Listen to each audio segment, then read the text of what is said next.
Information qui est tombée il y a quelques secondes. La Cour pénale internationale émet un mandat d'arrêt contre Vladimir Poutine. C'est tombé il y a quelques instants.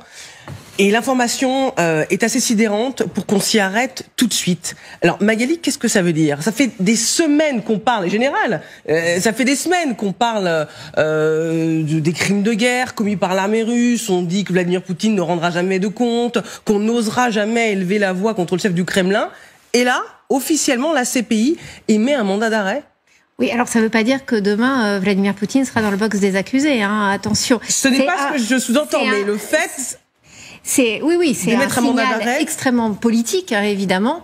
On sait que les Ukrainiens mettent une pression, énormément de pression pour qu'il y ait un tribunal spécial qui se crée, que la Cour pénale internationale a même envoyé, hein, de toute manière, des inspecteurs, des enquêteurs sur le terrain. Je précise que là, c'est lié aux déportations d'enfants. Ah, c'est lié aux déportations. Oui. C'est lié aux déportations d'enfants, et c'est vrai que là, on a de plus en plus ces accusations qui montent sur des crimes, en effet, des crimes contre l'humanité et vraiment une volonté de déportation, en effet, des enfants. C'est un geste très fort, hein, évidemment, de la Cour pénale internationale. C'est vraiment vouloir mettre officiellement la Russie en accusation sur la scène internationale, exiger que Vladimir Poutine rendre des comptes à terme, parce que, encore une fois, la Cour pénale internationale n'a pas de moyens de police et ne va pas aller chercher Vladimir Poutine pour le sortir du Kremlin et le mettre dans le box des accusés.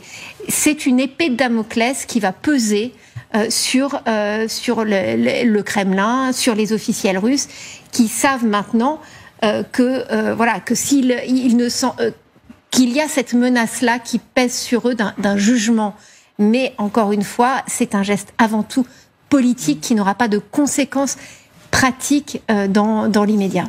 Emmanuel Véron, parce que je vous avais coupé. Oui, et pour continuer sur ce sujet-là qui est très politique, c'est clairement une question de timing. 1 an après l'offensive de février 2022 et en amont de la rencontre Xi Jinping et Vladimir Poutine, qui aura lieu dans 48 heures ou 72 heures à partir de lundi prochain jusqu'à mercredi de la semaine prochaine. Donc on est là face à quelque chose qui est éminemment politique, symbolique et aussi très diplomatique pour essayer de monter un peu la pression autour de Poutine, autour du système du Kremlin. En faire un paria sur la scène internationale. En fait, c'est ça le but de ce mandat d'arrêt. Et en effet, c'est un signal à tous ceux qui seraient tentés d'aider Vladimir Poutine, d'aider la Russie dans cette guerre. C'est un signal aussi qui est envoyé aux alliés potentiels de la Russie.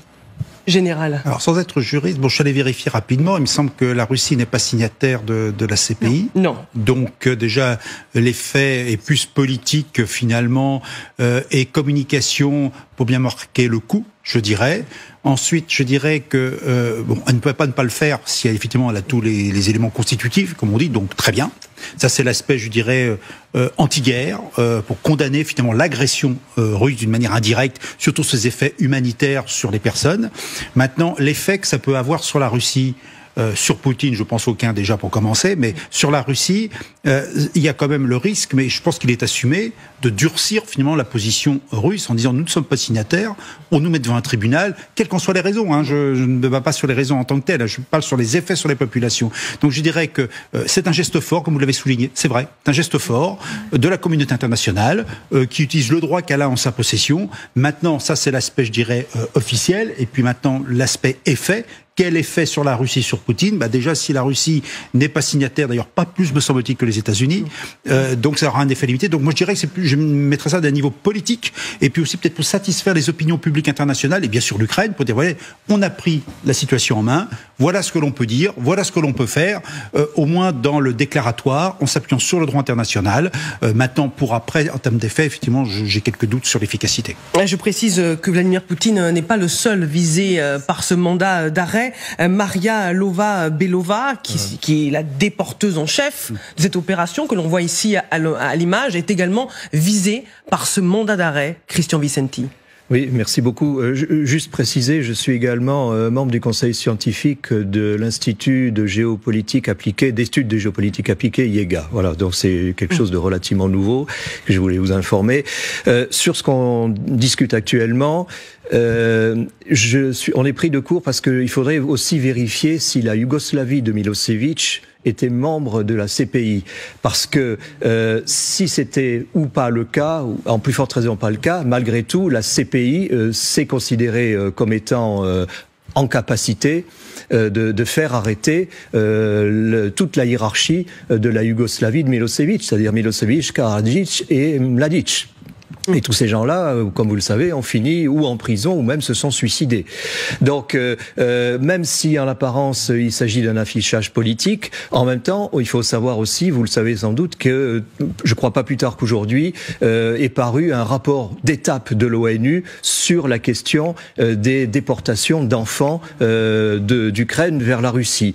Pour l'instant, apparemment, le rapport de l'ONU considère que on est dans un cadre de crime de guerre.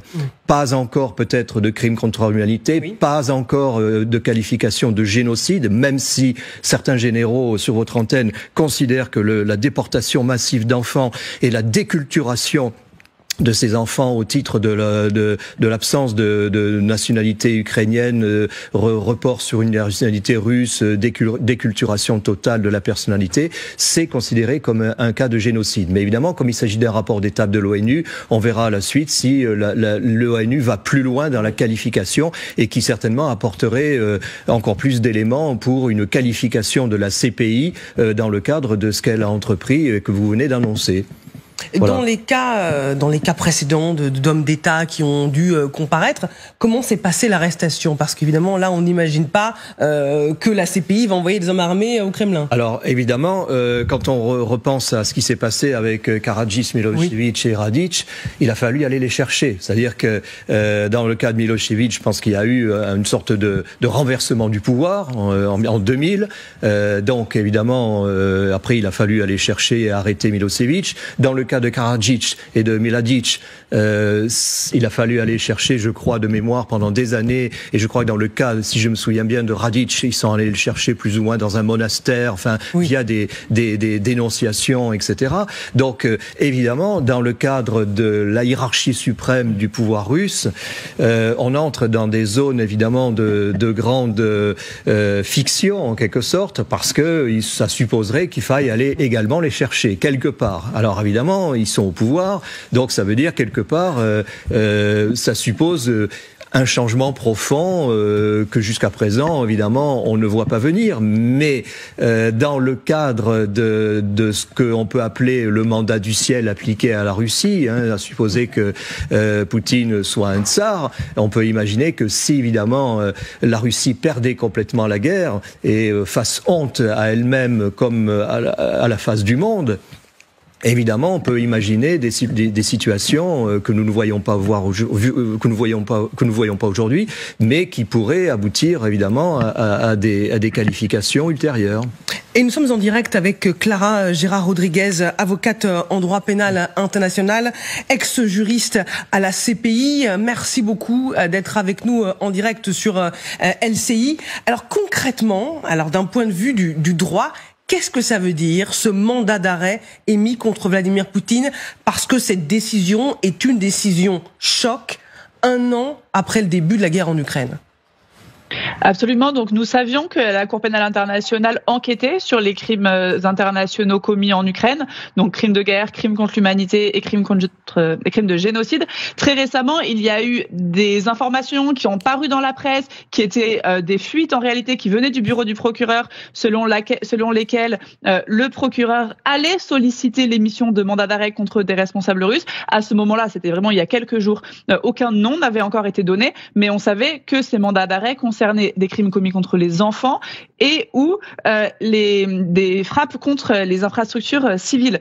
Et donc c'est vraiment aujourd'hui que la nouvelle est sortie selon laquelle un mandat d'arrêt aurait été émis par la CPI à l'encontre de Vladimir Poutine. Ce qu'il faut bien voir, c'est qu'un mandat d'arrêt veut dire que le procureur a considéré qu'il avait suffisamment de preuves contre Vladimir Poutine pour engager sa responsabilité pour crimes de guerre, crimes contre l'humanité ou crimes de génocide commis en Ukraine. Mais surtout, si ce mandat d'arrêt a bien été émis, ça veut dire que des juges indépendants, les juges de la chambre préliminaire de la Cour pénale internationale, ont considéré qu'il y avait des motifs raisonnables de croire que Vladimir Poutine peut être responsable pour ces crimes. Alors ça, les preuves, elles sont en train d'être accumulées depuis maintenant plusieurs mois sur les crimes de guerre commis par les soldats russes. Là, il s'agit de la déportation d'enfants. Comment concrètement, maître, ça va se traduire ce mandat d'arrêt? Parce qu'encore une fois, on n'imagine pas des soldats armés se rendre au Kremlin et déclencher une troisième guerre mondiale. Non, absolument. Ce qu'il faut bien avoir en tête, c'est que la CPI, donc c'est une juridiction, c'est un tribunal international qui n'a pas de force d'exécution de ses propres mandats d'arrêt. C'est-à-dire que très concrètement, la CPI n'a pas de force de police, elle n'a pas de force de l'ordre qui serait susceptible d'aller arrêter les personnes placées sous mandat d'arrêt par la CPI. Ce sont les États parties, les 193 États parties à la CPI, qui, en vertu du statut de Rome, ont l'obligation d'aller exécuter les mandats d'arrêt de la Cour lorsque les personnes qui y sont soumises sont présentes sur leur territoire. Alors bien sûr, la Russie n'est pas un État partie à la CPI, ce qui veut dire que la Russie n'a pas d'obligation et très certainement n'arrêtera pas, on imagine mal, Vladimir Poutine, en tout cas tant que le régime ne change pas. En revanche, si Vladimir Poutine venait à voyager sur le territoire d'un État partie, comme c'est par exemple le cas de l'ensemble des pays de l'Union européenne, à ce moment-là, ces États auraient l'obligation de l'arrêter et de le traduire devant la Cour. C'est exactement la question que j'allais vous poser, maître. Ça veut dire que maintenant, il est persona non grata dans tous les pays qui ont ratifié la Convention ? C'est tout à fait ça. Tous les pays qui ont ratifié le traité de Rome, avec une petite précision, qui est que par exemple, le président al-Bashir, le président du Soudan, est sous mandat d'arrêt de la CPI depuis 2009. Il n'a jamais été arrêté. Et depuis 2009, il a voyagé dans des États qui sont des États parties à la CPI, qui n'ont pas rempli leurs obligations au regard du statut. Ce qui crée évidemment des soucis à la fois sur la crédibilité, mais aussi la force de frappe de la CPI. Ouais, très intéressant ce que vous nous dites, maître Magali. Quand on entend le président Emmanuel Macron qui, tout en condamnant très clairement la Russie, dit il faut continuer à parler avec Vladimir Poutine, je sais pas, on a du mal à imaginer sa réaction devant cette décision de la CPI. Il est certain que cette décision-là jette un voile sur la poursuite, en effet, de discussions possibles, parce que là, encore une fois, la Cour pénale internationale fait de Vladimir Poutine vraiment un dirigeant paria. Donc après, il est certain que ça va compliquer la suite d'éventuelles discussions. Après, comme le disait l'avocate, Omar el-Béchir, le dirigeant du Soudan, qui a été aussi officiellement, contre lequel la CPI a mis un mandat d'arrêt pour les crimes dans le Darfour, a continué à être en passe pendant des années, à voyager sans que ça n'ait de véritables conséquences. Encore une fois, c'est vraiment le geste politique, le signal que ça envoie, mais il est certain que derrière aura forcément des conséquences sur d'éventuelles discussions, parce que comment imaginer autour de la même table, face à face, le président Zelensky et Vladimir Poutine. Bon, alors, évidemment, Zelensky dit, de toute manière, les négociations, ça ne fera pas avec Poutine.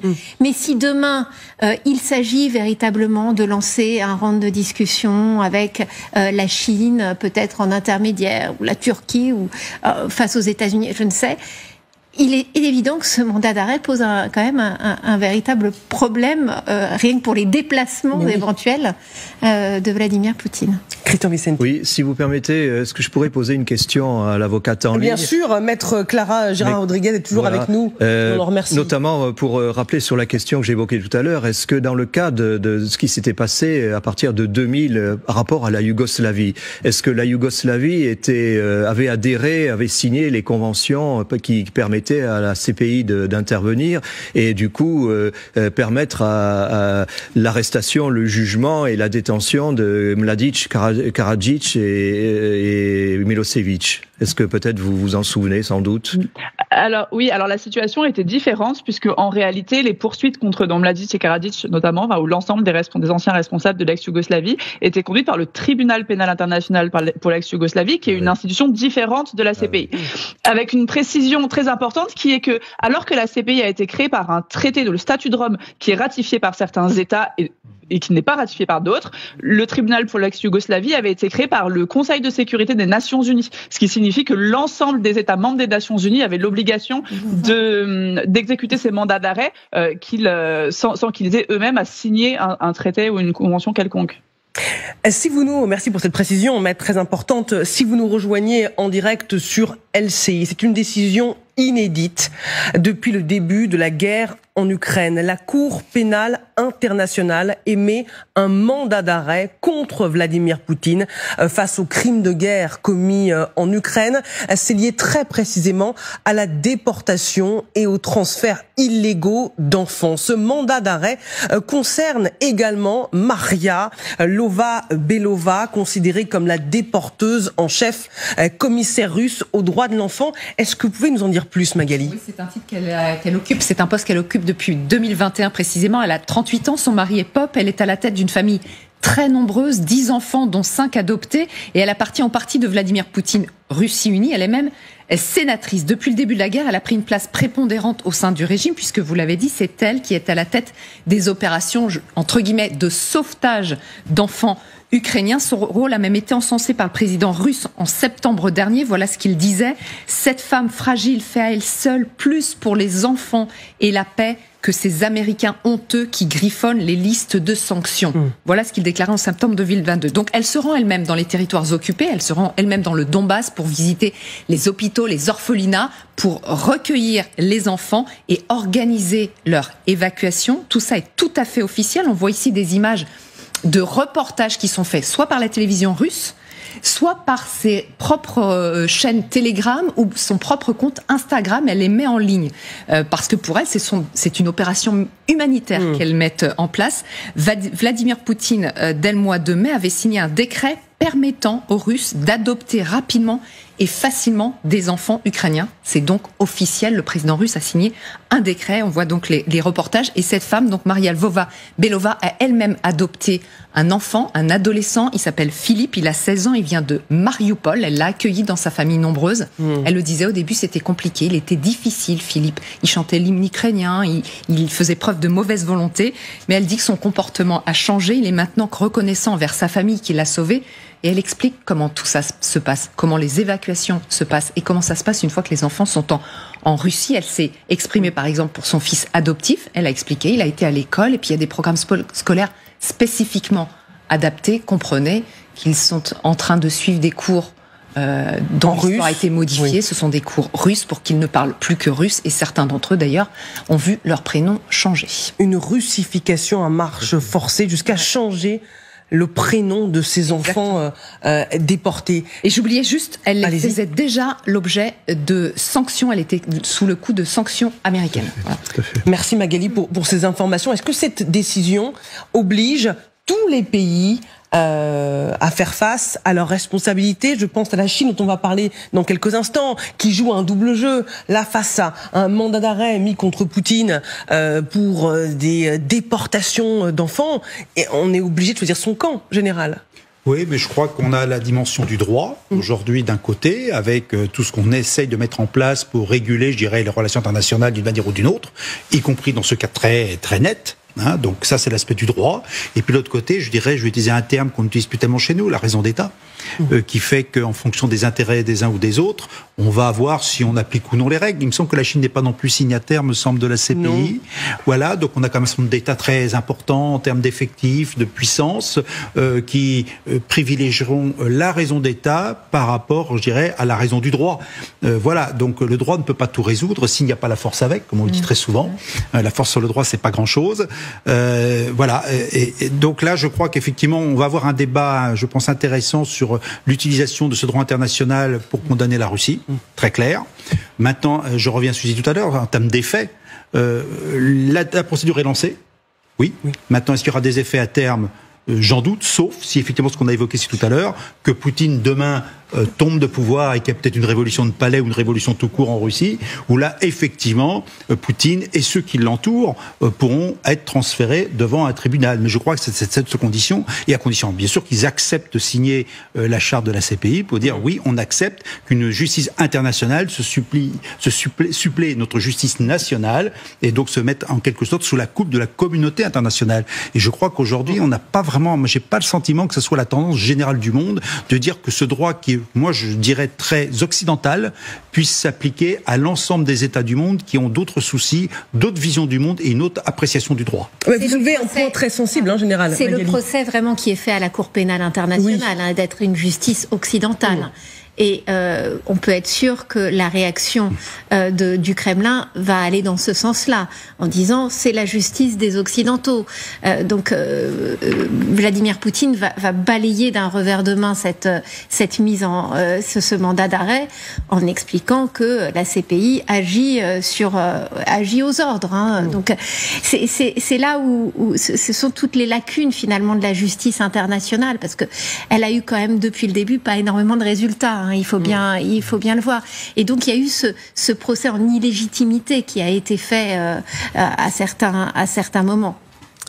Il y a cette réaction, il y a quelques instants, de la présidence ukrainienne après l'annonce de ce mandat d'arrêt émis contre Vladimir Poutine. Ce n'est que le début, dit la présidence ukrainienne. Maître Gérard Rodriguez, vous êtes toujours avec nous. Concrètement, qu'est-ce qui va se passer ? Qui va enquêter ? Comment ? Quel domaine d'enquête ? Alors les enquêteurs de la CPI sont déjà présents sur le terrain, ils le sont depuis le début du conflit. Jusqu'à présent, ils faisaient des allers-retours en réalité entre le siège de la CPI à La Haye et le territoire ukrainien. Mais là, très prochainement, la CPI doit ouvrir un bureau local à Kiev, ce qui signifie que la CPI aura des enquêteurs et des juristes qui seront basés de manière permanente en Ukraine pour pouvoir enquêter sur place, éventuellement avec le soutien ou l'appui des services d'enquête nationaux, donc que ce soit les services de police, les services de renseignement ukrainiens, mais également les Nations Unies et les nombreuses ONG qui sont présentes sur le terrain et qui font un travail considérable de collecte des preuves depuis le début du conflit. Donc l'ensemble de ces éléments de preuve vont être ensuite collectés par la CPI, vont être analysés, ils vont être traités pour que ensuite le procès puisse arriver à être mené à terme dans l'hypothèse où les personnes responsables seraient arrêtées, puisque il faut bien avoir en tête que la CPI ne conduit pas de procès qu'on appelle in absentia ou par contumace, c'est-à-dire qu'il faut que les personnes soient arrêtées, qu'elles soient traduites, qu'elles soient présentes à la CPI, à La Haye pour pouvoir être jugées. Il ne peut pas y avoir de procès en leur absence, ce qui va sûrement être un enjeu considérable ici, puisque comme le rappelaient vos invités, il est en tout cas dans l'immédiat très improbable que la Russie traduise ou transfère à l'autorité de la CPI, que ce soit Vladimir Poutine ou d'autres ressortissants russes. Mais par contre, la justice a la mémoire longue. On s'inscrit dans un temps long, effectivement. Et par exemple, le cas du Soudan est assez symptomatique, puisque c'est seulement à l'aune d'une révolution, d'un changement de pouvoir qui a eu lieu il y a quelques années, que le Soudan a commencé à coopérer avec la Cour, alors même que des enquêtes étaient en cours depuis une bonne quinzaine d'années. Très intéressant ce que vous nous dites. Parmi les points à retenir, s'il y a procès, ce sera forcément en présence de Vladimir Poutine. Et la justice a la mémoire longue. Est-ce qu'on peut imaginer, dans 20 ans, si Vladimir Poutine n'est plus au pouvoir, je ne sais pas ce qui peut se passer dans 20 ans, c'est compliqué de se projeter. On a déjà du mal à voir comment la guerre en Ukraine va évoluer. Est-ce qu'il pourrait être amené à rendre des comptes ? Absolument, et ce serait pas la première fois. On voit par exemple dans le cas de l'ex-Yougoslavie, au moment du conflit dans les années 90, il était très improbable, il ne pouvait pas être conçu que Mladic, Milosevic, Karadzic soient traduits en justice, et ils l'ont été. Ils ont été jugés à La Haye au tribunal pénal international pour l'ex-Yougoslavie, qui siège dans la même ville que la CPI, et en leur présence. Christian Vicenti. Oui, je crois qu'effectivement, il est important de signifier que la justice internationale a la mémoire longue, et je crois qu'elle trouvera des arguments pour expliquer que c'est pas simplement une affaire occidentale à partir du moment où ça touche des enfants. Ça, c'est absolument primordial parce que là, on touche au vital absolu quand on touche à des enfants. Donc, à partir de ce moment-là, il me semble que la justice internationale sera amenée à revisiter en quelque sorte l'histoire, en se rappelant que le cas particulier de la Russie de Poutine n'est pas le seul en la matière, encore une fois dans l'histoire, sans remonter au régime nazi, mais la particularité de ce qui se passe au niveau de la Russie à présent, c'est que la déportation et la déculturation totale des enfants se fait à partir d'un autre territoire indépendant.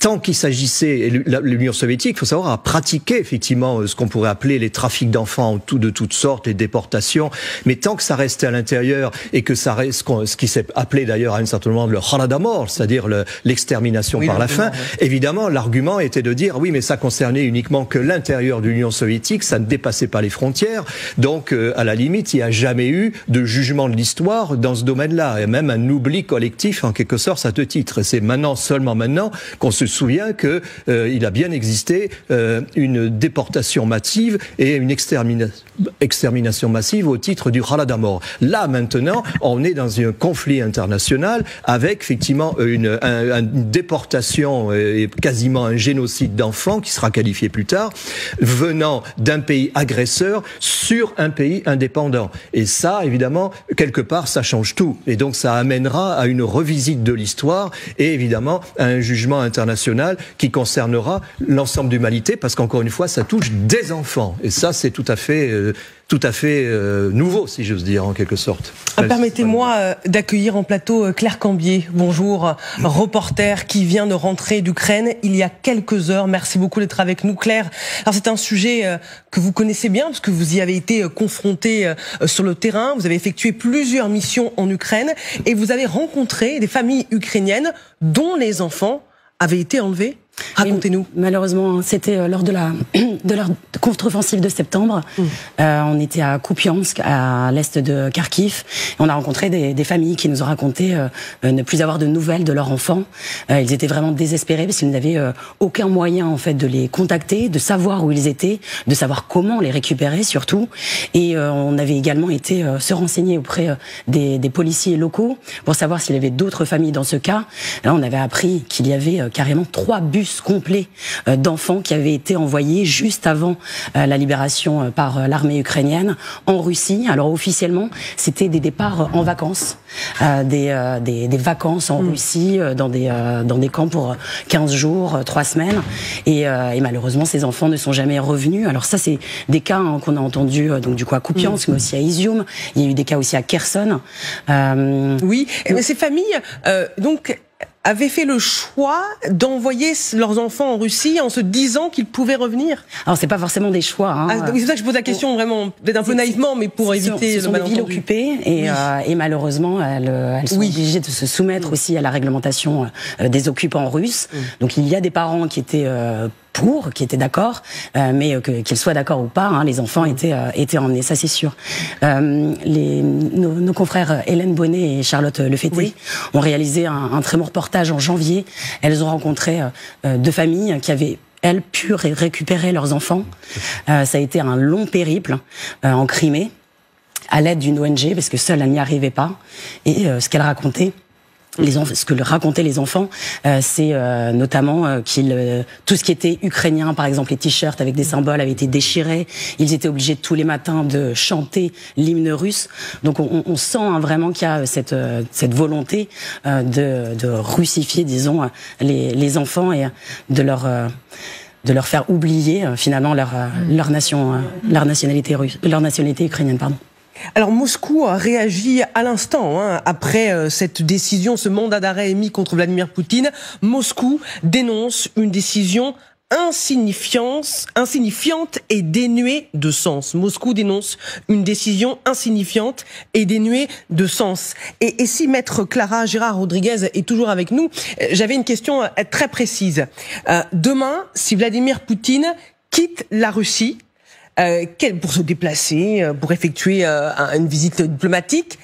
Quels sont les pays dans lesquels il pourrait se rendre? Parce qu'il risque d'être arrêté à tout moment si on respecte le traité.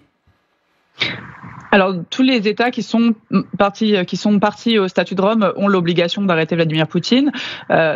Dans les faits, il n'est pas rare que les États ne remplissent pas ces obligations à partir du moment où il n'y a pas en réalité de sanctions qui seraient prises contre les États qui ne le respecteraient pas.